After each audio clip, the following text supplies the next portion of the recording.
12वीं कक्षा के विद्यार्थियों के लिए पुनः लेकर आए हैं आपके लिए जो समास का टॉपिक चल रहा था उसी से संबंधित अगला बिंदु लेकर आए हैं। इसमें आज हम आपको बताएंगे दोस्तों तत्पुरुष समास के बारे में। इससे पहले हमने समास के बारे में जाना था, समास के प्रकारों के बारे में जाना था, विग्रह कितने प्रकार के होते हैं वो जाना था, केवल समास क्या होता है उसके विषय में जाना था, अव्ययीभाव समास के विषय में हम पढ़ चुके हैं। अब आगे जानेंगे तत्पुरुष समास क्या होता है। तत्पुरुष समास के बारे में आपको हमने हालांकि कल भी बताया था, थोड़ा सा सभी समासों के बारे में बताया था। तो तत्पुरुष समास के बारे में हमने आपको एक पंक्ति बताई थी कि प्रायेण उत्तर पद प्रधान समासः तत्पुरुष समासः, यानी प्राय जिसमें उत्तर पद प्रधान होता है वह समास आपका तत्पुरुष समास होता है। तो जैसे कि आप देख पा रहे हैं तत्पुरुषः, कौन समास चलेगा अपना? तत्पुरुष समासः। अब देखो तत्पुरुष समास की हम बात कर रहे हैं तो तत्पुरुष समास में हम आपको बताते हैं कि तत्पुरुष समास जो है इस समास में द्वितीय पद जो है वो प्रधान होता है, या फिर हम कह सकते हैं उत्तर पद इसमें प्रधान होता है, यानी बाद वाला पद उत्तर पद इसका जो होगा वो प्रधान होगा। ठीक है, हमने आपको कहा पहले वाला पद जो है पूर्व पद कहलाता है और बाद वाला पद आपका उत्तर पद कहलाता है। तो इसमें जो प्रधान होगा वो उत्तर पद प्रधान होता है। अब कैसे होता है उत्तर पद प्रधान, कैसे पता लगाओगे कि उत्तर पद प्रधान हुआ कि नहीं हुआ, प्रधान होने से क्या मतलब है यहाँ पर, ये सब आपको हम इसमें बताएंगे दोस्तों। तो बने रहिए हमारे चैनल पर। आप सुन रहे हैं आप सबका दोस्त लखनलाल माली। यदि ये सब जानना चाहते हो, आप अच्छे से तैयारी करना चाहते हो तो हमारे चैनल को अभी सब्सक्राइब करें, बेल आइकन को प्रेस करें और अपने दोस्तों को भी शेयर कर दें, जिससे कि जो फायदा आपको मिल रहा है उनको भी मिलता रहे। तो चलिए दोस्तों, इस उद्देश्य को पूरा करेंगे हम सब मिल करके। चलिए आगे बढ़ते हैं आज के इस टॉपिक के साथ में। तो तत्पुरुष समास में आपको जानना है कि तत्पुरुष समास जो है वो तत्पुरुष समास उत्तर पद प्रधान वाला समास होता है। उत्तर पद कैसे प्रधान होता है इसको हम एक उदाहरण से आपको समझाएंगे। उससे पहले हम आपको दो उदाहरण बता रहे हैं। जैसे आप देख रहे हैं तत्पुरुष समास, ठीक है। अब तत्पुरुष जो शब्द है आपका तत्पुरुषः, इसका यदि हम विग्रह करते हैं तो इसी से हमें सारी जानकारी मिल जाएगी इस समास के बारे में। तो एक विग्रह हो जाएगा इसका तस्य पुरुषः। देखो ऐसे हम लिख सकते हैं तस्य पुरुषः, ठीक है, तस्य पुरुषः। यदि हम ऐसा लिखते हैं और इसको समास बनाते हैं तो इसका बनता है तत्पुरुषः। क्या बनता है? तत्पुरुषः। ऐसे बन जाता है इसका तस्य पुरुषः बराबर तत्पुरुषः, ठीक है, यानी तस्य पुरुषः इति तत्पुरुषः। एक ये तो हो गया आपका एक विग्रह। दूसरा विग्रह हो सकता है इसका सह पुरुषः। देखिए ऐसा हो सकता है सह पुरुषः इति, ठीक है, सह पुरुषः इति। तो इसका भी आपका बन जाएगा तत्पुरुषः। ऐसे बन जाएगा आपका। समझ गए बात को? अब देखो आप यहाँ देख रहे होंगे कि यहाँ पर दो हमने वाक्य लिखे हैं, एक तो तस्य पुरुषः, एक सह पुरुषः, दो वाक्य हैं। अब देखो तस्य पुरुषः से भी तत्पुरुष बन रहा है और सह पुरुषः से भी आपका तत्पुरुष ही बनता है। अब यहाँ से हम दो चीज़ सीखेंगे। एक तो ये कि यहाँ पर देखो तस्य पुरुषः, एक तो तस्य यहाँ पर षष्ठी विभक्ति का रूप है और पुरुषः यहाँ पर आपकी प्रथमा विभक्ति का रूप है। मतलब ये हुआ कि यहाँ दोनों में अलग अलग विभक्तियों का प्रयोग हुआ है। बात समझ गए? अलग अलग विभक्तियों का प्रयोग हुआ है। ठीक, अब देखो यहाँ देखते हैं नीचे, यहाँ पर है सह, तो सह में प्रथमा है और पुरुषः यहाँ भी प्रथमा है। तो इसका मतलब हुआ कि यहाँ पर समान विभक्तियों का प्रयोग हुआ है, यानी कि यहाँ पर समान विभक्तियाँ हैं और यहाँ पर आपकी अलग अलग विभक्तियाँ हैं। इससे हमें पता चलता है कि जो आपका तत्पुरुष समास है वो दो प्रकार का होता है बच्चों। समझ गए बात को? ये हमने उदाहरण से इसलिए समझाया कि आप अच्छे से समझ में आपको याद रहेगा, अच्छे से समझ में भी आ जाएगा और आप भूलोगे नहीं। तो तत्पुरुष समास के दो भेद होते हैं। एक तो होता है आपका व्यधिकरण तत्पुरुष समास, व्यधिकरण तत्पुरुष समास, और दूसरा होता है समानाधिक तत्पुरुष समास। चलिए अभी हम आपको इस पे बोर्ड पे बताते हैं जिससे कि आपको और अच्छे से स्पष्ट हो जाए। तो आपको ये तो समझ में आ गया होगा कि एक तो तस्य पुरुषः, यदि ऐसा करते हैं तब भी आपका तत्पुरुष बनता है। इसके अलावा यदि आप लिखते हो सह पुरुषः तब भी आपका रूप बनेगा तत्पुरुषः। दोनों ही स्थितियों में आपका तत्पुरुष बनता है। तो इससे पता चलता है कि जो तत्पुरुष समास है वो दो प्रकार का होता है। तो एक प्रकार तो हो जाएगा इसका व्यधिकरण तत्पुरुष समास, व्यधिकरण, ठीक है, व्यधिकरण तत्पुरुष समास हो जाएगा। और दूसरा हो जाएगा आपका समानाधिकरण। समझ गए बात को? समानाधिकरण तत्पुरुष समास। ऐसे करके आपके दो प्रकार का समास हो जाता है, तत्पुरुष व्यधिकरण तत्पुरुष समास, समानाधिकरण तत्पुरुष समास। अच्छा, दोनों में अंतर क्या होता है इसको आपको समझना है, तो इसको देखिए कैसे समझोगे आप। व्यधिकरण तत्पुरुष समास का मतलब होता है जहां पर पूर्व पद और उत्तर पद, यानी कि पहला वाला पद और बाद वाला पद, जैसे अभी हमने आपको बताया था, जैसे कि तस्य पुरुषः, एक उदाहरण बताया था ना आपको ऐसे।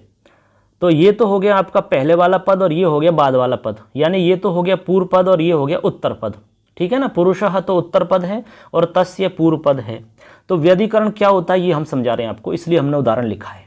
तो व्यधिकरण तत्पुरुष समास का मतलब होता है जब किसी सामासिक पद का विग्रह करने पर, ठीक है, जब कोई भी सामासिक पद है, समास युक्त पद है और उसका हम जब विग्रह करेंगे तो विग्रह कार्य करते समय वहां पर जब प्रथम पद और दूसरा पद यदि दोनों अलग अलग विभक्तियों में है या दोनों में अलग अलग विभक्तियां हैं तो वहां पर व्यधिकरण तत्पुरुष समास होता है। या फिर आप ऐसा समझ लो सीधा सीधा कि विग्रह वाक्य में यदि दोनों पदों में अलग अलग विभक्तियों का प्रयोग हुआ है तो वहां पर आपका व्यधिकरण तत्पुरुष समास होता है। जैसे तस्य पुरुषः, अब देखो तस्य में आपकी षष्ठी विभक्ति का रूप है और पुरुषः में आपके प्रथमा विभक्ति का रूप है। इसी प्रकार और भी बहुत सारे उदाहरण हैं जिनको आप समझ सकते हो, जैसे कि एक बहुत ही प्रसिद्ध उदाहरण है राज्ञः पुरुषः। अब देखो राज्ञः पुरुषः जो है, यहाँ पर राज्ञः में षष्ठी विभक्ति है, पुरुषः में प्रथमा विभक्ति है, तो यहाँ भी अलग अलग विभक्तियाँ हैं, इसलिए यहाँ भी आपका व्यधिकरण तत्पुरुष समास हो जाता है।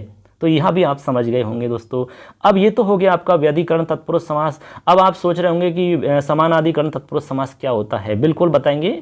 चलिए आपकी जिज्ञासा हम शांत करते हैं। चलिए दोस्तों आगे भी हम आपको बताते हैं समानाधिकरण तत्पुरुष समास क्या होता है, आपकी जिज्ञासा हो रही होगी, चलिए उसको भी हम पूरा कर देते हैं। समानाधिकरण जैसे कि नाम से पता चल रहा है, इसके अंदर आपको दोनों में यानी कि दोनों पदों में समान विभक्तियां मिलेंगी।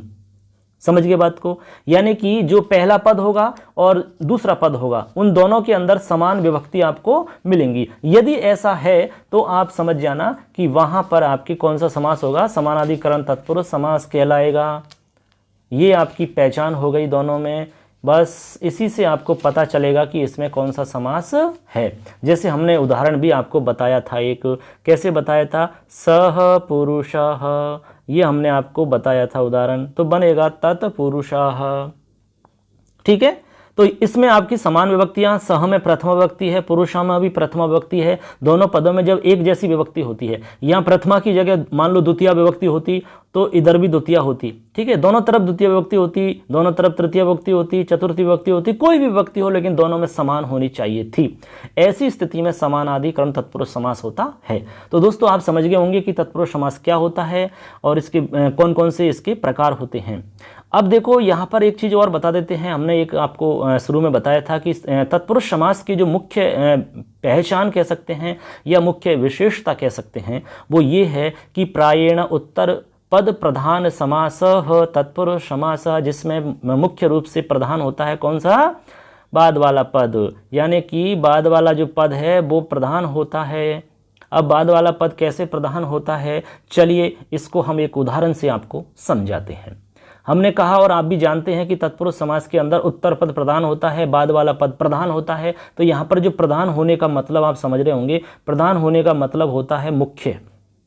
कैसे, जैसे हम एक उदाहरण लिखते हैं उसी से आपको समझाते हैं। जैसे उदाहरण है राज्ञः पुरुषः, ठीक है। अब देखो राज्ञः पुरुषः में आप देख रहे होंगे राज्ञा जो शब्द है ये तो आपका है राज्ञः पुरुषः में राज्ञा तो है प्रथम पद, ठीक है, और पुरुषः है आपका द्वितीय पद, यानी कि ये उत्तर पद है, यानी कि बाद वाला पद है। और हमने आपको कहा कि तत्पुरुष समास के अंदर उत्तर पद प्रधान होता है, यानी कि बाद वाला पद मुख्य होता है, प्रधान होता है। अब कैसे होता है ये समझिए आप, यानी कि इसकी मुख्य भूमिका होती है। इसका पता लगाने के लिए हम इसको हटा देते हैं। जैसे कि मान लीजिए कि हमने यहाँ से ये हटा दिया, देखिए यहाँ पर ये मान लो है ही नहीं। अब देखो हमने उत्तर पद हटा दिया यहाँ से, ठीक है। अब उत्तर पद यहाँ पर बिल्कुल कुछ भी नहीं है।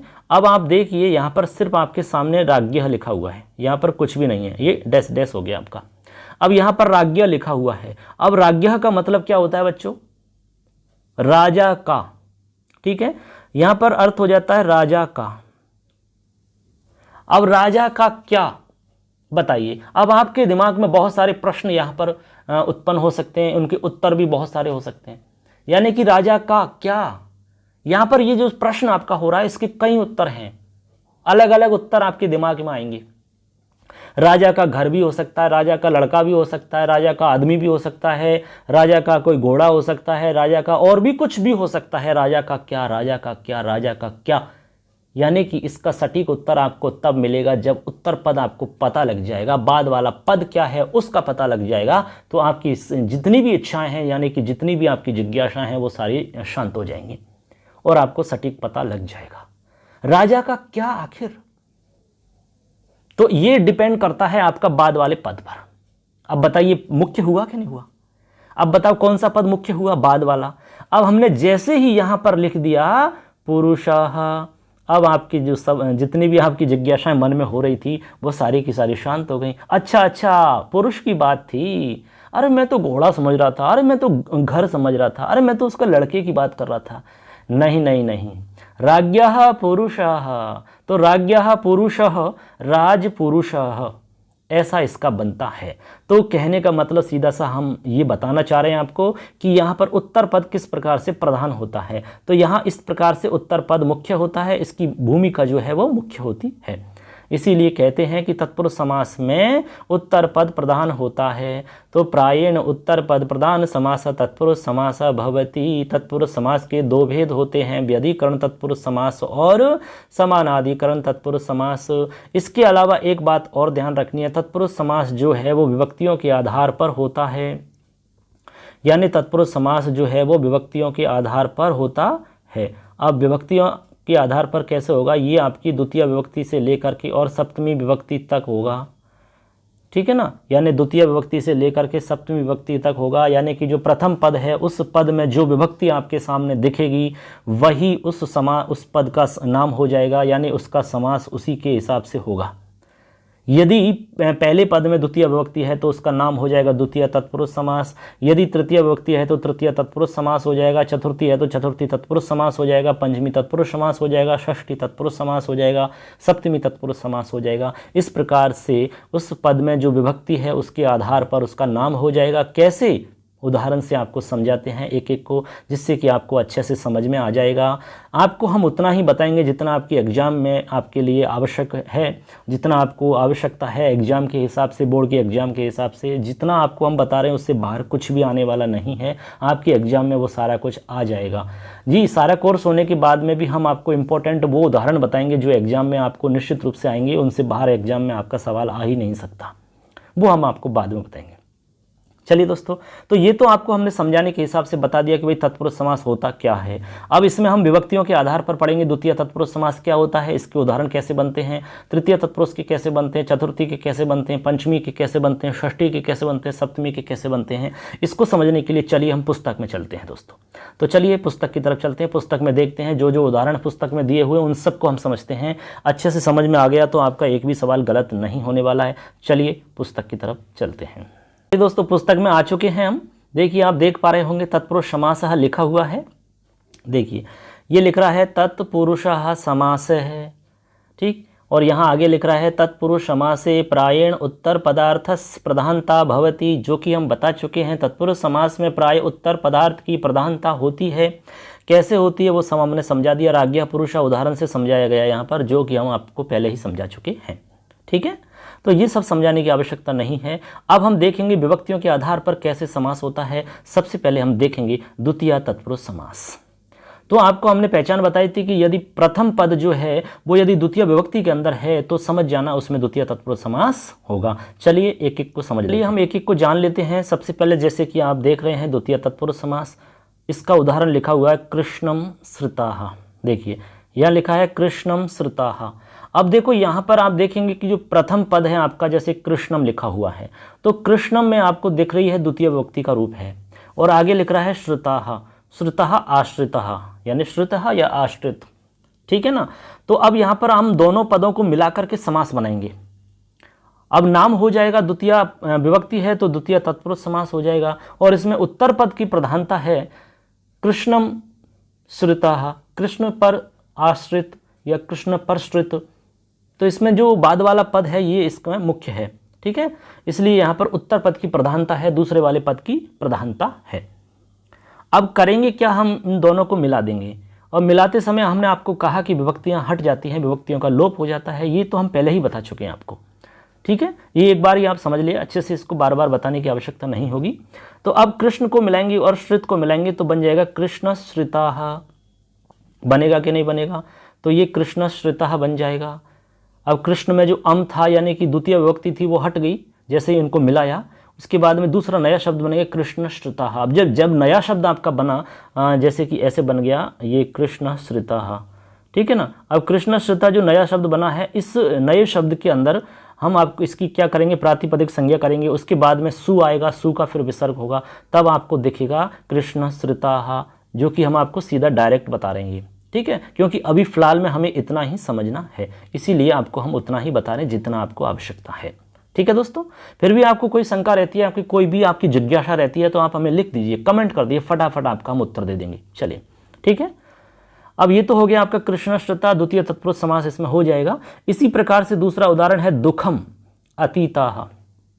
दुखम अतीताः, अब इसमें क्या है दुखम अतीता में, तो यहाँ पर देखो अतीत शब्द है, कौन सा शब्द है, अतीत, आगे अतीत शब्द है और इधर आपका दुखम है, दुखम। अब दुखम में आपकी द्वितीय व्यक्ति का रूप है, आपको दिख ही रहा है, तो द्वितीय व्यक्ति के रूप के यानी होने के कारण यहाँ भी आपकी कौन सी समास हो जाएगा, द्वितीय तत्पुरुष समास हो जाएगा। तो अब इनमें क्या करेंगे, इनको मिलाना है, आपको क्या करना है, इनको मिलाना है। दुख दुखातीतः, तो यहाँ पर दुख से अतीत, ठीक है, दुखातीत, तो यहाँ पर हो जाएगा दुखम और अतीत, तो यहाँ पर बनेगा दुखातीतः। हमने क्या किया, इनको मिला दिया, बस दुख में अतीत को मिलाया तो दुखातीत बन गया।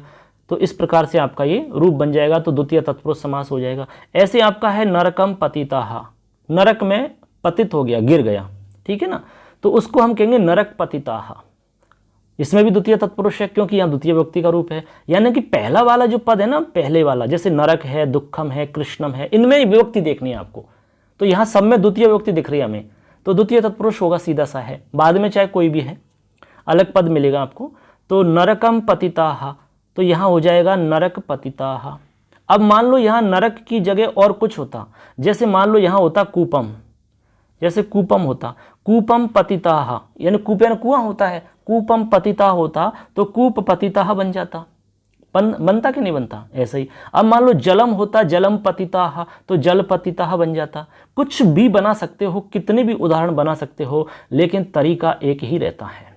ठीक है, अब ऐसे ही आप देखो ग्रामम गताः, गता यानी गया, कहाँ, गांव को गया, तो उसको कहते हैं ग्राम गताः। समझ गए, ये इधर ग्रामम है और इधर गता है, तो ग्रामम में द्वितीय व्यक्ति है, उनको हमने मिलाया, द्वितीय व्यक्ति हट गई तो ग्राम गतः बना, उसके बाद में आपकी प्रातिपदिक संज्ञा हुई, सु आया, से का विसर्ग हुआ और ग्राम गतः बना। तो ग्राम गतः का मतलब हो गया जो गांव को चला गया, उसको हम कहते हैं ग्राम गतः। कोई मान लो स्टूडेंट है, कमरा लेके रह रहा है और वो घर चला गया, गांव चला गया, तो हम कहेंगे ग्राम गतः, गांव को जाने वाला है, गांव को चला गया है।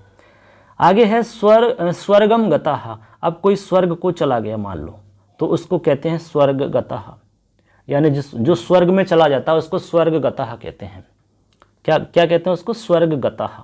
समझ गए, ऐसे मान लो कोई दुख को प्राप्त हो जाता है तो उसको दुखम गताः, तो दुख गताः। ठीक है, ऐसे मान लो सुख को प्राप्त हो जाता है कोई, तो सुखम प्राप्तः, तो सुख प्राप्तः, ऐसे हो जाएगा। सुखम प्राप्तः तो सुख प्राप्तः बन जाएगा। ऐसे करके आपके सारे उदाहरण बन जाएंगे और सब में आपका हो जाएगा द्वितीय तत्पुरुष समास। कोई दिक्कत नहीं है, आराम से आप समझ सकते हो। कृष्ण श्रिताः, दुःखम अतीता, नरकम पतिता, ग्रामम गताः, स्वर्गम गताः, सुखम प्राप्ताः, ऐसे आप कितने भी उदाहरण और भी बना सकते हो नए नए। बस आपको शब्द बदलना है, उसकी विभक्ति आपको आनी चाहिए, उसके लिए आपको शब्द रूप आना जरूरी है। ठीक है दोस्तों, तो यहाँ तक आपको समझ में आ गया होगा। चलिए, ये तो हो गया आपका द्वितीय तत्पुरुष समास। तो द्वितीय तत्पुरुष समास में आपको देखना है कि पहला पद जो होगा आपका द्वितीय विभक्ति के अंदर होगा और बाद में आपका कोई दूसरा शब्द होगा। उन दोनों को यदि हम मिलाएंगे तो हमारे सामने जो समास होगा वो समास होगा द्वितीय तत्पुरुष समास। समझ गए बात। अब देखेंगे आगे तृतीय तत्पुरुष समास। तरीका वही का वही है, इधर आपको तृतीय व्यक्ति मिल जाएगी। आगे है तृतीय तत्पुरुष समास। अब यहाँ पर क्या होगा, तृतीय विभक्ति का रूप मिलेगा। यहाँ पर आपको तृतीय विभक्ति में आपको रूप मिलेगा देखने को, जैसे आपके उदाहरण मिल रहा है शंकुलया खंडा, शंकुलया खंडा। अच्छा, शंकुला आप जानते हो, शंकुला, शंकुला का मतलब होता है आपका क्या बोल सकते हैं, सरौता। क्या होता है, सरौता। ऐसे सरौता तो आप जानते होंगे, जैसे कि पान बेचने वाले जो सुपारी काटते हैं उसको हम सरौता बोलते हैं, जिससे सुपारी को काटा जाता है उसको कहते हैं सरौता। क्या कहते हैं उसको, सरौता। समझ गए बात को। तो यहाँ पर क्या है, शंकुलया खंडा, और खंड का मतलब आप जानते हैं खंड करना, उसके टुकड़े करना। तो ये कह रहे हैं कि शंकुलया खंडा यानी सरौता के द्वारा खंड, यानी सरौता से काटा हुआ है, उसको हम कहेंगे सरौता से काटा हुआ या सरौता के द्वारा खंडित हुआ। समझ गए बात को। तो सरौता से द्वारा काटा गया है तो उसको शंकुलया खंडा। तो अब यहाँ पर तृतीय विभक्ति है तो इधर आपका खंड मिलेगा और इधर शंकुला मिलेगा, शंकुला। अब शंकुला और खंड मिलाएंगे तो शंकुला खंड बन जाएगा, बन गया, कोई दिक्कत नहीं इसमें। तो ऐसे आपका बन जाएगा ये शब्द शंकुला खंड। बना कि नहीं बना, बिल्कुल बन गया, शंकुला खंड। ऐसे आपका आगे चलेंगे तो हरिणात्रातः, हरिणात्रातः है। तो यहाँ पर क्या है, हरिणात्रातः है। देखिए यहाँ पर हरिणा जो हरि शब्द है इसमें आपकी तृतीय विभक्ति का एक वचन का रूप है, दिख रहा है कि नहीं दिख रहा है, हाँ बिल्कुल एक वचन का रूप है इसमें। तो हरिणात्रातः है तो यहाँ पर बन जाएगा, हरि जो शब्द है इसमें तृतीय है इसलिए तृतीय तत्पुरुष तो होगा ही होगा। आगे त्रातः शब्द है तो त्रातः का मतलब होता है रक्षा की, किसने, हरि ने, हरि के द्वारा रक्षा की गई। ठीक है, या तो ऐसा कर सकते हैं। तो यहाँ पर हरित्रात है, हरित्रात है बन जाएगा, हरित्रात है यानी किसी की भगवान ने रक्षा करी, हरि ने रक्षा करी। तो हम कहेंगे अच्छा ये हरित्रात है, हरि के द्वारा रक्षा की गई है, वही है ये, अच्छा ठीक है, समझ गए। ऐसे आपका आगे उदाहरण है धान्येन अर्थः। क्या है, धान्येन अर्थः। अब अर्थ का मतलब यहाँ पर प्रयोजन से है, प्रयोजन। तो किससे है, धान्य से प्रयोजन। ठीक है, यानी धान्य से प्रयोजन, धान्य है तो धान्य से प्रयोजन, धान्येन अर्थः। तो यहाँ पर क्या है, धान्य है और अर्थ है, मिला देंगे तो धान्यार्था बन जाएगा। संधि वगैरह के नियम लग जाएंगे तो आपकी दीर्घ संधि होकर के धान्यार्था ऐसा बन जाएगा रूप। बस आपको ये देखना है कि विभक्ति कौन सी लगी हुई है, पहले पद में तो तृतीय लगी हुई है तो आपका तृतीय तत्पुरुष हो जाएगा।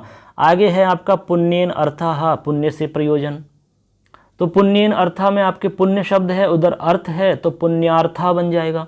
ऐसे करके आपके ये सारे रूप बन जाएंगे। अब इसमें आपने देखा कि पहला जो पद था वो तीसरी विभक्ति में था, तीसरी विभक्ति में होने के कारण यहाँ पर तृतीय तत्पुरुष समास होगा। हमने पहले ही कहा था कि ये जो समास है वो विभक्तियों के आधार पर होगा। ठीक है, तो यहाँ पर हो जाएगा तृतीय तत्पुरुष समास, संकुला खंडा, हरित्रातः, धान्यार्थ है, पुण्यार्थ है। ठीक, कोई दिक्कत नहीं है, बस एक दो बार आप पढ़ लोगे और सुन लोगे तो आपको अच्छे से याद रहेगा एग्जाम तक, कोई दिक्कत नहीं आएगी आपको। चलिए अब देखते हैं आगे। आगे है आपका चतुर्थी तत्पुरुष समास। अब देखो चतुर्थी तत्पुरुष समास है तो नाम से हमें पता लग रहा होगा कि यहाँ पर आपको जो पहला पद मिलेगा वो चतुर्थी विभक्ति में मिलेगा। ठीक है, अब चतुर्थी विभक्ति के अंदर आपको देखना है, चतुर्थी विभक्ति में आपको मिल जाएगा, कोई भी आपके रूप हो सकता है, कोई भी शब्द हो सकता है, बट उसमें आपकी चतुर्थी विभक्ति होगी। अब देखो जैसे लिखा हुआ है भूतेभ्य बलिहि, भूतेभ्य बलिहि। अब आपको पता है राम शब्द बोलिए तो राम में आपका बनता है रामेभ्य, बनता है कि नहीं चतुर्थी में, ये आपका बहुवचन का रूप है, रामाय रामाभ्याम रामेभ्य। तो रामेभ्य आपका जो है वो चतुर्थी का बहुवचन का रूप है। उसी प्रकार आपका भूतेभ्य यहाँ भी चतुर्थी विभक्ति है लेकिन बहुवचन है। समझ गए बात। तो यहाँ अर्थ हो जाएगा भूतेभ्य बलिहि, यानी भूतों के लिए बलि। किन के लिए, भूतों के लिए बलि। तो बस इधर आपका भूत शब्द है, आगे आपका बलि शब्द है, दोनों को मिलाया तो बना भूत बलि ही। ठीक है, भूतों के लिए जो बलि है उसको भूत बलि कहते हैं। आगे है यूपाय दारू, यूपाय दारू। अब यूपाय, यूप यानी क्या होता है, यूप, यूप, यूप जानते हैं। और एक शब्द है दारू। अच्छा यूप जानते हो क्या, नहीं जानते। अच्छा दारू जानते हो क्या, हैं, अरे वाह रे वाह, दारू तो सभी जानते हो आप, क्या बहुत बढ़िया रे, दारू के बारे में सब जानते हो आप। नहीं नहीं नहीं रे, जो आप समझ रहे हो वो नहीं है इसका मतलब बच्चों, दारू का मतलब वो नहीं है जो आप समझ रहे हो। अच्छा क्या है, चलो जानते हैं, आपको बताते हैं। देखो दारू का मतलब क्या होता है बच्चों, दारू का मतलब होता है लकड़ी। दारू यानी क्या होता है, लकड़ी। और यूप यानी होता है खूंटा। आपने देखा होगा जैसे कि लकड़ी को काट करके हम मिट्टी में गाड़ देते हैं और उस लकड़ी की जो ठूंठ होता है उससे हम भैंस, बकरी, गाय आदि जानवरों को बांध देते हैं। अच्छा बताइए, जैसे लकड़ी हम नीचे मिट्टी में ठोक देते हैं, गाड़ देते हैं, उसके बाद में उससे हम सांकड़ के द्वारा, रस्सी के द्वारा गाय भैंसों को बांधते हैं, उसको क्या कहते हैं, खूंटा कहते हैं कि नहीं कहते हैं? बस उसी को संस्कृत में यूप कहते हैं, यूप। तो कह रहे हैं कि खूंटा के लिए लकड़ी चाहिए, ठीक है, उस खूंटा के लिए लकड़ी जो चाहिए उसका नाम है यूप दारू। समझ गए? अब दारू का मतलब वो मत समझना। तो यूप दारू, यूपाय दारू, तो यहां पर हो जाएगा चतुर्थी तत्पुरुष समास। आगे है गोभ्य हितम, गोभ्य, तो गोभ्य यहां पर जो है इसका मतलब है गायों के लिए। गोभ्य हितम यानी हितम, गायों के लिए हित, ठीक है, गायों के लिए हितकारी। तो गोभ्य हितम तो गायों के लिए हितकारी, तो हो जाएगा गोहितम।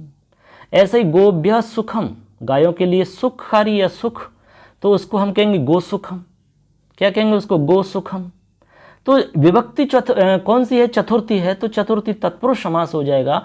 यदि इसमें तृतीया है तो तृतीय तत्पुरुष हो जाएगा, और यदि द्वितीय है तो द्वितीय तत्पुरुष हो जाएगा। ऐसे करके विभक्तियों के आधार पर ही समास होता है, ये बात आपको समझनी है। तो आप समझ गए, भूतबली ही यूप दारू, गोहितम, गो सुखम, ये इनमें से आपके जैसे भूतबली शब्द है ये आपका आ चुका है एग्जाम में, ठीक है। तो इन्हीं में से आपके उदाहरण आते हैं, तो इनको आप एक आध बार पढ़ लोगे और सुन लोगे ना, तो आपको अच्छे से याद हो जाएंगे, ये गारंटी है। लेकिन आप पूरा वीडियो देखते रहना, क्योंकि बीच में आप यदि काट के देखोगे, स्किप करके देखोगे तो आपको दिक्कत हो सकती है, क्योंकि बीच में आप सुनोगे तो आपको समझ में नहीं आएगा कि हम बता क्या रहे हैं। तो आप सुनो तो अच्छे से मन से सुनना, और सारे काम धाम जब आप फ्री रहो तभी सुनना। चाहे आप खाना खाते समय सुन सकते हो, इधर उधर घूम रहे हो, खेतों में जा रहे हो, छत पर टहल रहे हो, तब भी सुन सकते हो। बस केवल सुनना, उस समय और कुछ काम इधर उधर का नहीं करेंगे, तभी आपको समझ में आएगा बच्चों, ठीक है। चलिए आगे है पंचमी तत्पुरुष समास। अब पंचमी तत्पुरुष समास में क्या है, पंचमी तत्पुरुष समास में सिंपल सा है कि इसमें पंचमी का रूप मिलेगा। बस देखो उदाहरण है चोराद भयम। अब चोर से भय, रामात की तरह, जैसे रामात शब्द बनता है ऐसे चोरात बन जाएगा। तो चोराद भयम यानी चोर से भय, तो उसको हम कहते हैं चोर भयम। अच्छा, चोर से भय, चोर भयम, उसको कहेंगे चोर भयम, ठीक है। आगे है गुरो भीताह। अब भीतः शब्द, भीतः, भीतः का मतलब भी डर होता है, और गुरु शब्द से यदि आप रूप चलाओगे पंचमी के अंदर तो गुरोह बनेगा, गुरोह, समझ गए। षष्ठी में भी गुरोह बनता है, सप्तमी में गुरोह बनता है, समझ गए ना। तो गुरोह भीतः यानी कि गुरु से डर, तो उसको कहते हैं गुरु भीतः। क्या कहेंगे, गुरु भीतः। बात समझे कि नहीं। इस प्रकार से आपके ये रूप बन जाते हैं, और भी इसमें कई रूप बन सकते हैं, बहुत सारे उदाहरण हम इनको बना सकते हैं। जैसे चोर भयम बना है, चोराद भयम बन गया। सिंह भीता तो सिंगाद भीता बना सकते हैं। इसके अलावा भय भीता, भय से भीत है तो उसको हम भय भीता बना सकते हैं, या व्याघ्र भीता है तो व्याघ्र भीता बना सकते हैं, और कई उदाहरण बन सकते हैं, कोई दिक्कत नहीं है। अब चलते हैं आगे। अब आगे है आपका षष्ठी तत्पुरुष समास। देखिए षष्ठी तत्पुरुष समास में एक उदाहरण दिया है जो कि बहुत ही प्रसिद्ध है, ये एग्जाम में कई बार पूछा जा चुका है, बोर्ड की एग्जाम में। बोर्ड की एग्ज़ाम के अलावा ये कई बड़ी बड़ी जो एग्ज़ाम्स होती हैं आपकी कंपटीशन की, जो टीचर के लिए तैयारी करते हो, और भी रीट वगैरह में, वहाँ भी ये सवाल कई बार पूछा जा चुका है। तो राज्ञः पुरुषा में आपका षष्ठी विभक्ति यानी षष्ठी रूप है ये राज्ञः, और पुरुषः आपका प्रथमा में है तो राज्ञः पुरुषः, तो राजा का पुरुष राज पुरुष कहलाता है। इसको तो हम पहले ही आपको अच्छे से समझा चुके हैं। तो यहाँ पर आपका षष्ठी का रूप है, इसलिए षष्ठी तत्पुरुष समास हो जाएगा, इसमें तो कोई संदेह है ही नहीं, ठीक है। तो राज्ञः पुरुषा में कौन सा रूप हो जाएगा, यानी कौन सा समास हो जाएगा, हाँ बिल्कुल षष्ठी तत्पुरुष समास हो जाएगा, बिल्कुल सही है आपका। अब इस राज्ञः पुरुषा की तरह बहुत सारे रूप और भी बना सकते हो हम। कैसे बना सकते हो, जैसे राज्ञः कुमारी है, मान लो जैसे राजपुरुष है ना, उसी प्रकार से जैसे हमने कहा राज्ञः कुमारी, तो बन जाएगा राजकुमारी, बनेगा कि नहीं। हमने कहा राष्ट्रस्य पति ही, अच्छा तो उसको हम कहेंगे राष्ट्रपति। अच्छा विद्यायाः आलयः, उसको कहेंगे विद्यालय। अच्छा, गुरोह पत्नी ही, गुरु पत्नी कहेंगे उसको। तपसः वनम, तपोवन कहलाएगा। गंगायाः जलम, गंगा जल कहलाएगा। सताम संगति ही, उसको कहते हैं सत्संगति। क्या कहते हैं? सत्संगति। प्राणानाम आहुति, तो प्राणाहुति। ऐसे हम षष्ठी के बहुत सारे उदाहरण बना सकते हैं। आपको एक दिया है तो एक ही याद कर लो, कोई दिक्कत नहीं है, इसी से काम चल जाएगा, बस उसको समझ लेना है। उसके हिसाब से और भी बना सकते हो आप, जैसे कि हमने अभी बहुत सारे बताए थे। अब देखिए अंतिम है इसमें सप्तमी तत्पुरुष। ठीक, सप्तमी तत्पुरुष के अंदर आपको क्या मिलेगा? सप्तमी का रूप मिलेगा। बस जैसे देख पा रहे हैं, अक्षेषु शौंडाः। क्या लिख रहा है? अक्षेषु शौंडाः। अक्ष यानी क्या होता है? जुआ होता है। अक्ष यानी जुआ। ताश जानते हो? ताश खेलना जानते होंगे, ताश कैसे खेलते हैं? ताश से नाश होता है। ठीक है, अब जुए जो है जुआ। अब शौंडाः यानी चालाक होना होता है, चतुर होना होता है। क्या होता है? शौंड यानी चतुर या चालाक। किस में? हाँ, शौंड। तो शौंड का मतलब चतुर या चालाक किस में? जुआ के अंदर। ठीक है, तो बन जाएगा आपका अक्षेषु शौंडाः, अक्ष शौंडाः। तो यहाँ पर अक्षेषु में आपकी सप्तमी का रूप है, बहुवचन का है। तो जुओं के अंदर शौंड है, चतुर है, अच्छा है, चालाक है, तो उसको कहते हैं अक्ष शौंडाः। अच्छा, बहुत अच्छा खेलता है अक्ष शौंडाः। जुआ बहुत बढ़िया खेलता है ये तो। अक्ष शौंडाः, समझ गए? तो उसको हम कह देंगे अक्ष शौंडाः। आगे है विद्यायाम निपुणाः। अच्छा, विद्या में बहुत निपुण है, तो उसको हम कहेंगे विद्या में निपुण है, विद्या निपुणाः कहलाएगा वो। क्या कहलाएगा? विद्या निपुणाः। ऐसे और भी उदाहरण बना सकते हो। कैसे? जैसे हमने कहा कि कार्य में बहुत कुशल है, तो कार्ये कुशलाः, तो कार्य कुशल हो जाएगा। अच्छा, कला में निपुण है, तो कलायाम निपुणाः, कला निपुण हो जाएगा। होगा कि नहीं हुआ? ऐसे और भी उदाहरण बना सकते हो। बस आपको याद ये रखना है कि आपका पहला पद जो होगा वो सप्तमी के अंदर होगा। ऐसे करके आप दोस्तों समझ गए होंगे कि सप्तमी तत्पुरुष समास कौन सा होता है। एग्जाम में आपका किसी भी प्रकार का सवाल आता है, यदि आपके मान लो पूछ लिया जाता है कि राज्ञः पुरुषः में कौन सा समास है, तो आप बता सकते हो। राज्ञः पुरुषः शब्द से विग्रह का विग्रह क्या है ये भी बता सकते हो। तो आपसे एक तो विग्रह पूछा जा सकता है, विग्रह दे करके समास कौन सा है ये पूछा जा सकता है, या आपको शब्द देकर के समास का नाम पूछा जा सकता है। ऐसे आपके सवाल इसमें से पूछे जा सकते हैं। तो बस ये तो आपका हो गया तत्पुरुष समास। ठीक है दोस्तों, तो आशा करते हैं आपको ये समझ में आया होगा। तो बच्चों, अभी आपने देखा कि तत्पुरुष समास कौन सा होता है, तत्पुरुष समास किस प्रकार से हम पहचान करते हैं, तत्पुरुष समास अलग अलग विभक्तियों में किस प्रकार से होता है। तत्पुरुष समास के दो प्रकार होते हैं, एक तो आपका समानाधिकरण तत्पुरुष समास होता है, एक आपका व्यधिकरण तत्पुरुष समास होता है। अभी हमने इससे पहले जो जाना है वो सारे के सारे हमने ऐसे उदाहरण जाने थे जिनमें अलग अलग विभक्तियाँ थी दोनों के अंदर। ठीक है, जैसे हमने आपको बताया था राज्ञः पुरुषः, तो उसमें राजपुरुष था। ठीक है, ऐसे आपके अलग अलग विभक्तियाँ थीं, जैसे कि राज्ञः पुरुषः है, तो राज्ञः पुरुषः में आपको पता अलग अलग विभक्तियाँ हैं, तो यहाँ भी आपको दिक्कत नहीं है। इसी प्रकार हमने आपको बताया जैसे ग्रामम गतः, जैसे ग्रामम गतः, तो यहाँ भी आपको पता है अलग अलग विभक्तियाँ हैं, है कि नहीं इसमें। इसके अलावा हमने आपको बताया था यूपाय दारू है, यूपाय दारू, तो यहाँ भी देखो अलग अलग विभक्तियाँ हैं। देखो यहाँ सब जगह अलग अलग विभक्तियाँ मिल रही हैं। इसका मतलब ये हुआ कि यहाँ पर आपका व्यधिकरण तत्पुरुष समास है, क्योंकि अलग अलग विभक्तियाँ हैं। अब हम ये देखेंगे कि ऐसा कौन सा उदाहरण है, या ऐसा कौन सा समास है, या ऐसा कहाँ पर होता है जहाँ पर एक जैसी विभक्तियाँ होती हैं। चलिए हम वही जानते हैं। हमने तत्पुरुष के दो भेद बताए थे आपको, एक तो हमने आपको बताया था समानाधिकरण तत्पुरुष, और एक बताया व्यधिकरण तत्पुरुष। तो व्यधिकरण तत्पुरुष तो हम समझ चुके हैं, क्योंकि हमने अभी जो देखा था तत्पुरुष में जितने भी उदाहरण देखे थे वो सारे के सारे अलग अलग विभक्तियों में थे, इसलिए वो आपका व्यधिकरण तत्पुरुष समास था। अब देखते हैं समान वाले, यहाँ पर समान विभक्तियाँ मिलती हैं। तो देखो नाम बताया था समानाधिकरण, समानाधिकरण तत्पुरुष समास।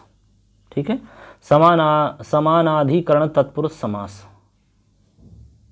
तत्पुरुष समासः,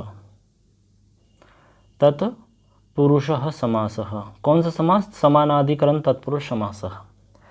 अब देखो यहाँ पर आपको ध्यान रखना है कि ऐसा समास, ऐसा तत्पुरुष समास जहाँ पर प्रथम पद और द्वितीय पद दोनों में यदि एक जैसी विभक्तियां हैं तो उसको समानाधिकरण तत्पुरुष समास कहते हैं। इसके लिए हम आपको एक बहुत ही सिंपल सा उदाहरण बताते हैं, बहुत ही आसान सा, बहुत ही सिंपल सा। जैसे कृष्णः सर्पः, जैसे एक मिनट, जैसे मान लो यहाँ पर है कृष्णः सर्पः, ठीक है, कृष्णः सर्पः, समझ गए बात को। अब देखो यहाँ पर आपका एक शब्द है कृष्णः, जो कि कृष्ण यानी काला होता है, सर्पः यानी सर्प होता है। तो यहाँ पर प्रथमा विभक्ति है, यहाँ भी प्रथमा विभक्ति है। अच्छा, आप बताएंगे यहाँ पर अलग अलग विभक्तियाँ हैं कि एक जैसी विभक्तियाँ? एक जैसी विभक्तियाँ हैं, यानी यहाँ भी प्रथमा है, यहाँ भी प्रथमा है, तो दोनों में प्रथमा विभक्ति है, तो इसका मतलब ये समान विभक्तियाँ हुई, तो इसको हम कहेंगे समानाधिकरण तत्पुरुष समास, कहेंगे कि नहीं? ऐसे ही आपका हो सकता है पीतम अम्बरम, पीतम अम्बरम, ये तो आपने सुना ही होगा, पीतम अम्बरम। तो इधर पीतम है, अम्बरम है, पीतम अम्बरम, अंबर यानी वस्त्र होता है, पीतम यानी पीला होता है, पीला वस्त्र, तो पीतम अम्बरम हुआ कि नहीं हुआ?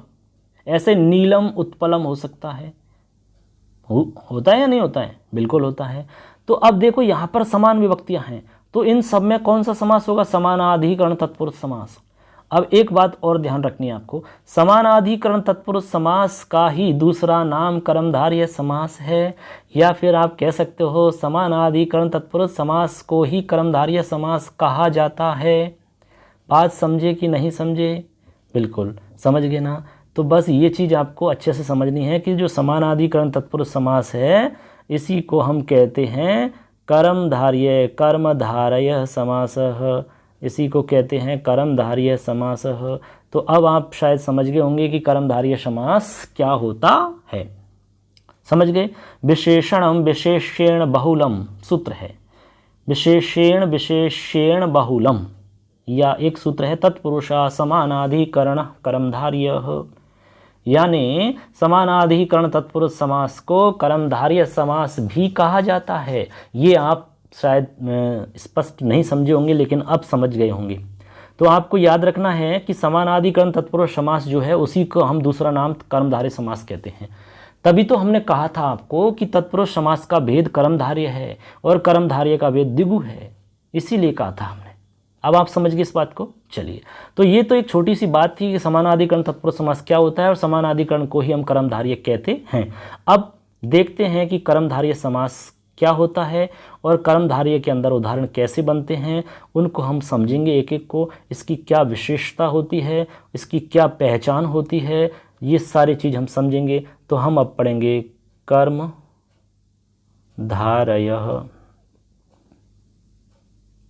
समासः, कर्मधारयः समासः, ठीक है, कर्मधारयः समासः। अब देखो कर्मधारय समास हम पढ़ेंगे तो कर्मधारय समास में एक बात तो ये ध्यान रखनी है कि इसमें आपको मिलेंगे विशेषण विशेष्य। क्या मिलेगा? विशेषण विशेष्य, ठीक है। इसके अलावा दूसरी चीज़ उपमान उपमेय, हम एकदम आपको शॉर्ट में बता रहे हैं, उपमान उपमेय, बस।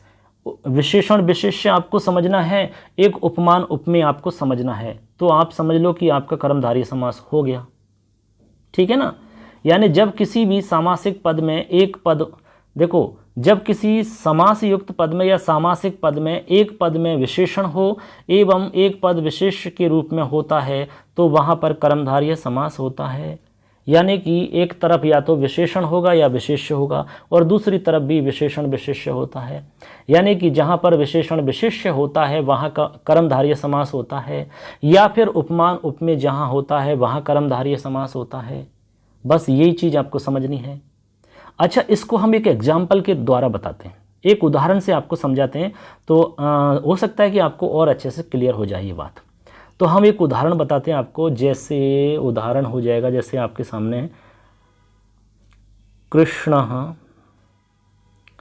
सर्पः, ठीक है, जैसे ये उदाहरण है हमारे सामने, कृष्णः सर्पः। अच्छा, सर्प जान रहे हैं आप, कृष्ण यानी काला। अच्छा, काला ये विशेषण है, काला क्या है? विशेषता है, ये गुण है। जो विशेषता होती है किसी की भी वही विशेषण होता है, जैसे हमने कहा गोरा आदमी है, तो आदमी की विशेषता है गोरा, तो मतलब क्या हुआ, मतलब ये हुआ कि वो विशेषण है। हाँ, लाल पगड़ी, तो पगड़ी की विशेषता है लाल। काला आदमी, तो काला विशेषता है आदमी की। पीला वस्त्र, तो वस्त्र की विशेषता है पीला। तो जितनी भी विशेषता है लाल, पीला, काला, मोटा, ताजा, ये सब क्या है, विशेषण हैं, विशेषण हैं, विशेषण हैं। किसके विशेषण हैं, किसी के तो हैं। आदमी मोटा है तो किसके, आदमी की विशेषता है। आदमी काला है तो किसकी विशेषता है, आदमी की। तो जिसकी विशेषता होती है वो विशेष्य होता है। क्या होता है, विशेष्य होता है। ये बात थोड़ा अच्छे से समझना आप। विशेषण विशेष्य यानी जिसकी विशेषता बताई जाए वो विशेष्य है, और जो विशेषता बताई जा रही है वो विशेषण है। जैसे सांप काला है तो सांप की विशेषता है काला होना, तो ये आपका जो कृष्ण है ये आपका विशेषण है, और सांप जो है सर्प ये विशेष्य है। तो यहाँ पर विशेषण विशेष्य हुआ कि नहीं हुआ, हुआ। तो बस यही तो कर्मधारय समास है। समझ गए कि नहीं समझे, ऐसे। तो यहाँ पर आपका हो जाएगा कर्मधारय समास। तो ये तो उदाहरण हो गया हमारा एक विशेषण विशेष्य वाला। अब इसी प्रकार एक उदाहरण आपको हम बता देते हैं उपमान उपमेय का। उपमान उपमेय का, ठीक है ना। तो जैसे मान लो एक उदाहरण है चंद्र एव मुखम। जैसे मान लो हमने कहा चंद्र एव मुखम, चंद्र एव मुखम, चंद्र मुखम। अब यहां पर हमने कहा चंद्र की तरह मुख है, चांद की तरह मुख है। अच्छा, विशेषण विशेष्य तो नहीं है यहां पर। तो उपमान का मतलब होता है तुलना करना, उपमा देना, उपमान करना, तुलना करना। अब जैसे मान लो हमने कहा कि सीता का मुख चांद के समान है।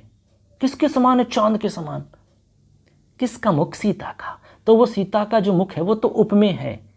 किसके समान है, उपमा, वो आपका चांद के समान है, वो आपका उपमान हुआ। तो चंद्र के समान मुख है, तो मुख जो है वो सामान्य वस्तु है, वो उपमेय है, और जो चंद्र है, सूर्य है, ठीक है, ये सब उपमान है। ठीक, तो ऐसे करके चंद्र एवं मुखम, चंद्र मुखम, तो यहाँ पर आपका उपमान उपमेय हो जाता है। ऐसे आपका घन एवं श्यामः, घन श्यामः, तो यहाँ क्या बनेगा, घन श्याम बन जाएगा।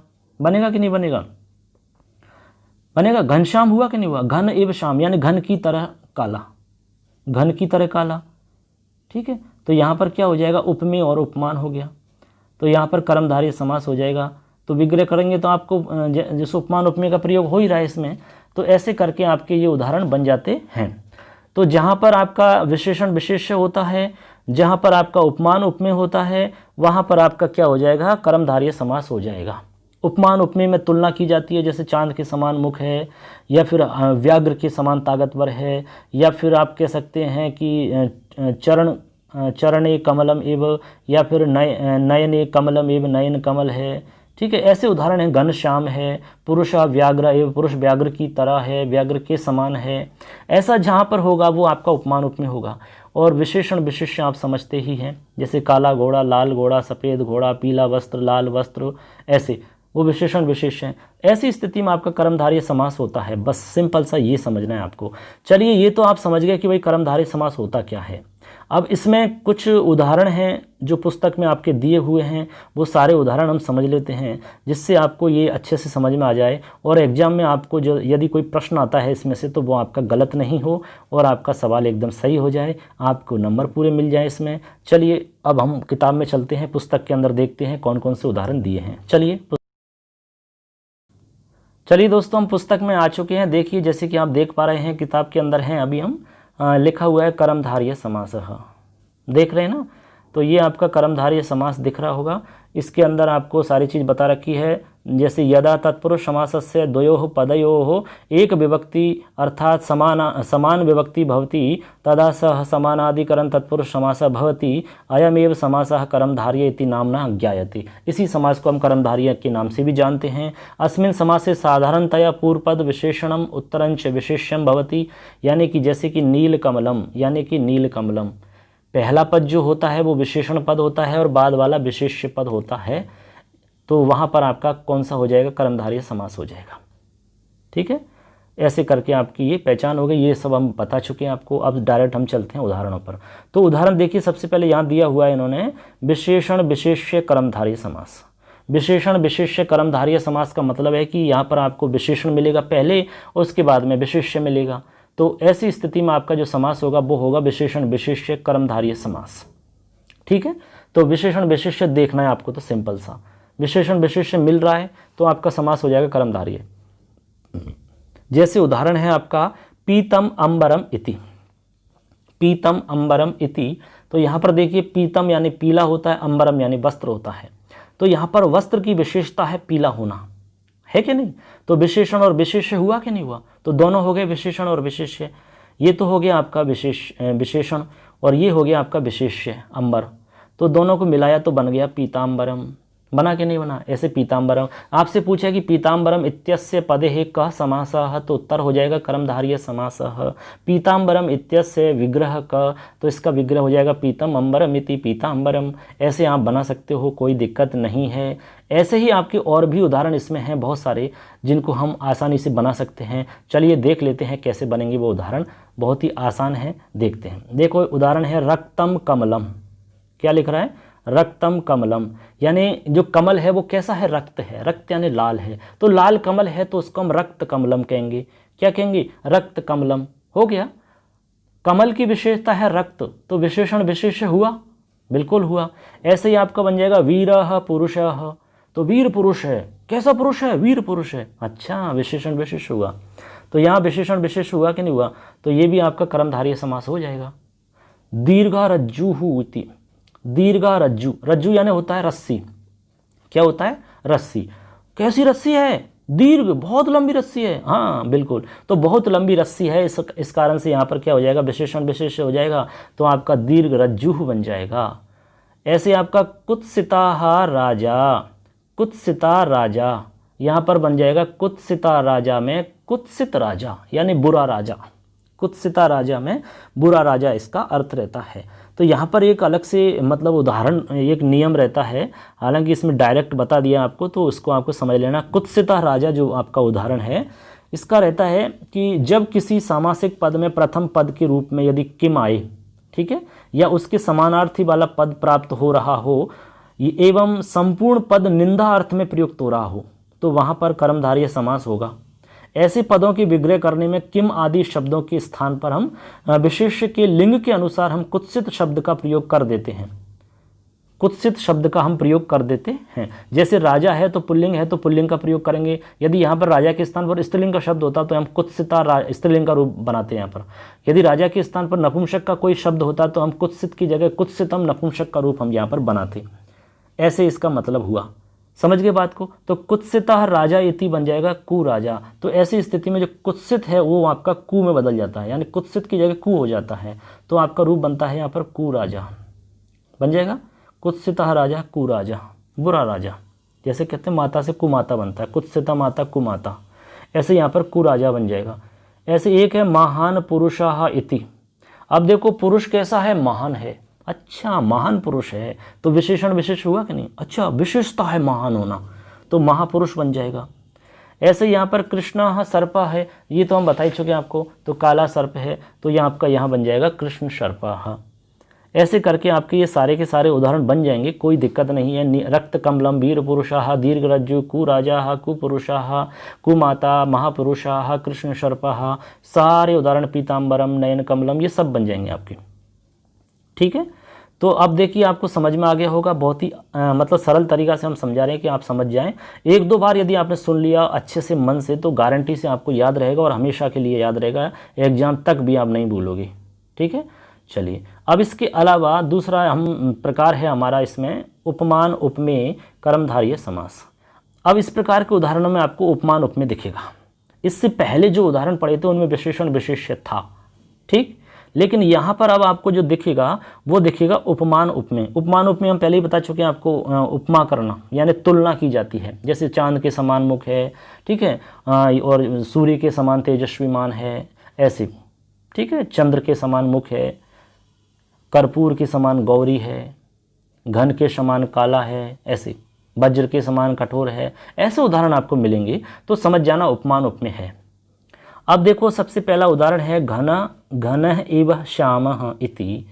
घनः इव श्यामः इति, जो घनश्याम बनता है, ये घनश्याम जो उदाहरण है बहुत ही इंपॉर्टेंट है दोस्तों, एग्जाम के हिसाब से बहुत ही वेरी वेरी मोस्ट इंपॉर्टेंट उदाहरण है। ये एक नहीं कई बार एग्जाम में आ चुका है, बड़ी बड़ी एग्जाम्स में भी आया हुआ है सवाल। तो इसको तो आपको याद रखना है बोर्ड के एग्जाम के हिसाब से। घन इव श्यामः इति घनश्यामः। तो यहाँ पर देखो इव की तरह, यानी घन इव श्याम, यानी घन की तरह श्याम है, काला है। जैसे घनघोर घटा छाती है, बिल्कुल काला, चारों तरफ अंधेरा हो जाता है, या बरसात से पहले जो मौसम बनता है काली घटाएं छा जाती हैं। तो कह रहे हैं कि बिल्कुल घन यानी बादल के समान श्याम है, काला है, बादल के समान काला है एकदम, उसको कहते हैं घनश्याम। जैसे कृष्ण जी है तो घनश्याम कृष्ण जी को तो कहते हैं, ऐसे समझ गए। तो यहाँ तुलना की गई कि नहीं कही है, बिल्कुल तुलना की, उपमान उपमेय है, ठीक है ना। अब ऐसे ही आप देखेंगे कर्पूर इव गौरः है, कर्पूर एव गौरः, कर्पूर एव गौरः, तो कर्पूर गौरः बना। कर्पूर यानी कपूर, जानते हो आप कपूर एकदम कैसी होती है, सफ़ेद होती है, एकदम दूध की तरह चमकती हुई तुम मलाई वाली कर्पूर। अब गौरः यानी गोरा होना, तो कर्पूर की तरह गोरा, गौर वर्ण होना, उसको कहते हैं कर्पूर गौरः करुणावतारम, ठीक है। तो कर्पूर गौरः बन जाएगा। ऐसे आपका उदाहरण है चंद्रा एव मुखम, कैसा मुख, चंद्रमुख, चांद के समान मुख है, चांद की तरह मुख है, वाह बहुत बढ़िया है, चांद की तरह मुख है। तो इसमें विशेषण विशेष दिख रहा है क्या, नहीं दिख रहा है। तो क्या है, उपमान उपमेय है, बिल्कुल सही है। तो उपमान उपमेय यानी उपमा, तुलना की जा रही है यहाँ पर, किसके समान, चांद के समान। क्या है, मुख, अच्छा मुख कैसा है, चांद के समान है।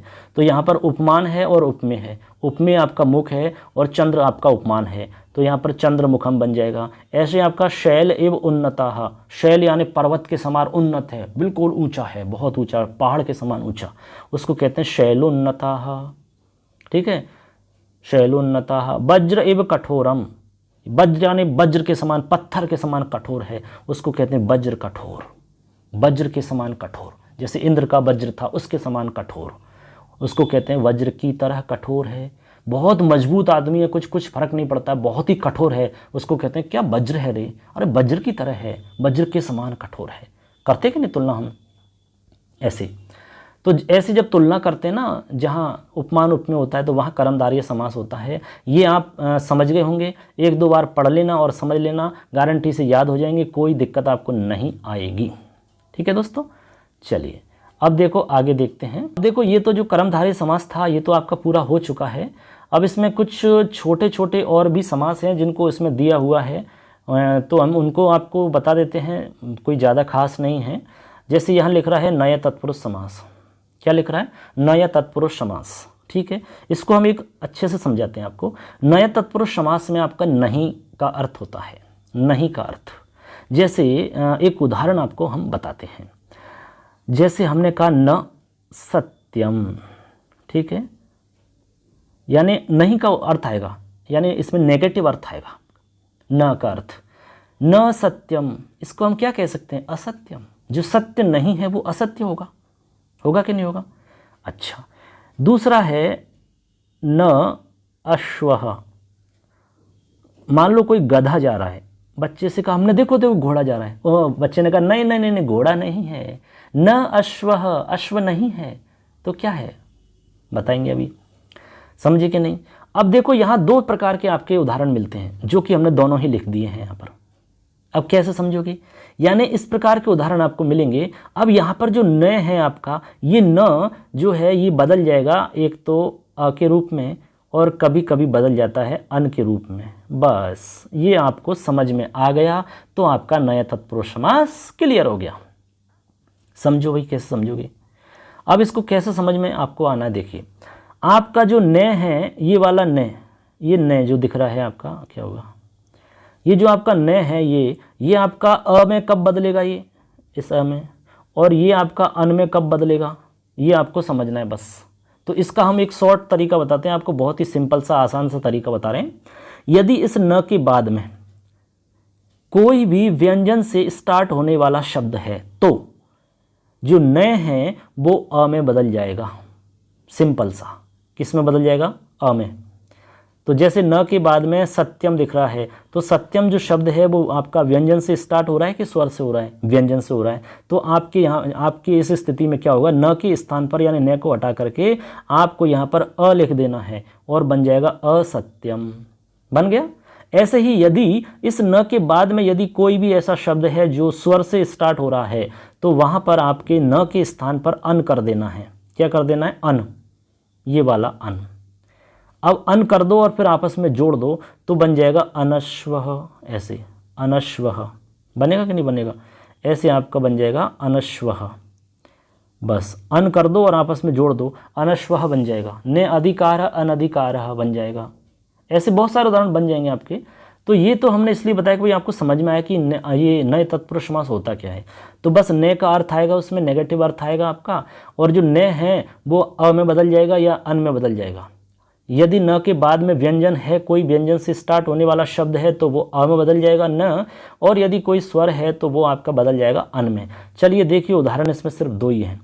न ब्राह्मणः अब्राह्मणः, सिंपल सा है। न के बाद में ब्राह्मण जो शब्द है वो व्यंजन से स्टार्ट हो रहा है, इसलिए यहाँ पर अब्राह्मण हो जाएगा क्योंकि न अ में बदल जाएगा। ऐसे ही न अश्वः, तो यहाँ अनश्वः हो जाएगा क्योंकि न के बाद में आपका अश्वः आ रहा है जो कि स्वर से स्टार्ट हो रहा है, तो न जो है वो अन में बदल जाएगा और रूप बन जाएगा अनश्वः। बना कि नहीं बना? ऐसे ही न सत्यम तो असत्यम बन जाएगा, न अधिकारः तो अनधिकारः बन जाएगा। बनेगा? बिल्कुल बन जाएगा। ऐसे आप बहुत सारे उदाहरण बना सकते हो, कोई दिक्कत नहीं है किसी भी तरह की, ठीक है ना। चलिए, तो ये तो हो गया आपका नया तत्पुरुष समास। अब देखो आगे इसमें और भी दिया हुआ है, उसको भी समझ लेते हैं। उपमान उत्तर पद कर्मधारय समास। उपमानोत्तर पद कर्मधारय समास, इसमें क्या है? कर्मधारय समास ही है, तो कर्मधारय समास ही चल रहा है आपका। इसमें आपका दूसरा है, एक नाम है अलग से, उपमान उत्तर पद कर्मधारय। यानी कि उत्तर पद का मतलब बाद वाला जो पद होगा इसमें वो आपका क्या होगा? उपमान होगा। उपमान उत्तर पद यानी उत्तर पद में उपमान होगा। क्या होगा? उपमान। बस इससे पहले आपके उपमेय था। तो इस उदाहरण में आपको जितने भी उदाहरण आप देखोगे यहाँ पर उत्तर पद यानी बाद वाला जो पद होगा वो उपमान होगा आपका। बस यही आपका उपमान उत्तर पद तो कर्मधारय समास होता है। जैसे उदाहरण देखिए आप, समझ में आ जाएगा आपके। देखिए उदाहरण है पुरुषः व्याघ्रः इव। पुरुषः व्याघ्रः इव यानी पुरुष व्याघ्र ही है, यानी पुरुषः व्याघ्रः इव, पुरुष व्याघ्र की तरह है। पुरुष व्याघ्र की तरह है, तो यहाँ पर आपका बन जाएगा पुरुष व्याघ्र। तो यहाँ पर जो व्याघ्र है वो उपमान है, यानी उपमान उत्तर पद है। उत्तर पद में उपमान है, यानी व्याघ्र जो है वो उपमान हो गया। पुरुष व्याघ्र की तरह है। कौन है? पुरुष है व्याघ्र की तरह। समझ गए बात को? ऐसे ही आपका आगे है सिंह, पुरुषः सिंह इव, तो सिंह की तरह है पुरुष। पुरुष सिंह की तरह है, तो यहाँ पुरुष सिंह बन जाएगा। पुरुष किसकी तरह है? सिंह की तरह। तो यहाँ सिंह की तरह है, तो यहाँ पर जो सिंह है ना ये दिख रहा है, ये क्या है? आपका उपमान है। क्या है ये? उपमान। तो उपमेय क्या है? पुरुष है। मुख्य विशेषता तो पुरुष की बता रहे ना, कैसे कि पुरुष सिंह के समान है। अरे वाह, पुरुष व्याघ्र के समान है। अच्छा, इसका मतलब बहुत बढ़िया बात है भाई। तो यहाँ पर पुरुष सिंह एव, यहाँ पर आपका जो सिंह दिख रहा है ये उपमान है। ठीक, ऐसे आपका लिख रहा है पुरुषः ऋषभः इव, यानी पुरुष ऋषि की समान है, तो पुरुषर्षभः बन जाएगा आपका। ऐसे आपका करः किशलयः इव, कर जो है वो किशलय की तरह है, कोमल एकदम। ठीक है, जैसे आपके कोमल जो लता होती है ना, किशलय, जो पुष्प की डंडी रहती है, किशलय पुष्प की बिल्कुल पुंकेसर होते हैं, बहुत ही सॉफ्ट और कोमल होते हैं, उसके समान कर है। करः किशलय इव, जो हाथ हैं वो किशलय के समान हैं, तो उसको हम कहते हैं कर किशलयम। मुखम कमलम इव, मुख कैसा है? कमल के समान है। वाह, तो मुख की विशेषता बता रहे हैं, तो उपमेय हुआ कि नहीं मुख, और कमल उपमान हुआ, ऐसे करके तो मुख कमलम हो गया आपका। तो ये सारे उदाहरण बन जाएंगे। पुरुष व्याघ्र बन जाएगा, पुरुष सिंह बन जाएगा, शवः बन जाएगा, कर किशलयम बन जाएगा, मुख कमलम बन जाएगा। इन सभी में आपका उपमान उत्तर पद कर्मधारय, क्योंकि बाद वाला जो पद है वो उपमान है। बाद वाला पद कौन सा? व्याघ्र, सिंह, ऋषभः, किशलयम, कमलम, ये सब बाद वाले पद हैं और ये सब क्या है? उपमान हैं। ठीक, तो ऐसे करके आपके इनमें सब में उदाहरण, ये जितने भी उदाहरण हैं उनमें समास हो जाएगा उपमान उत्तरपद कर्मधारय समास। चलिए, तो यहाँ तक तो आपको समझ में आ गया। और है इसी का भेद है अवधारणा पूर्व पद कर्मधारय। यहाँ पर अवधारणा होती है, यानी ये ही है ऐसा इसमें अवधारित किया जाता है, यानी ये ही है ऐसा इसमें अवधारण होता है, ऐसी अवधारणा की जाती है। तो ऐसी अवधारणा जहाँ भी होती है वहाँ पर अवधारणा पूर्व पद कर्मधारय समास होता है। ये तो आप एक नाम से समझ में आया होगा आपके। अब इसमें कैसे अर्थ निकलेगा कि ये ही है, ऐसा अर्थ निकलेगा इसमें, तो समझ जाना इसमें आपका कर्मधारय समास है, लेकिन उसका नाम है अवधारणा पूर्व पद कर्मधारय समास। ठीक, चलिए उदाहरण देखते हैं, उसी से समझ में आएगा। तपः एव धनम, तप ही धन है। हमने कहा ये ही धन है, यानी ये ही है।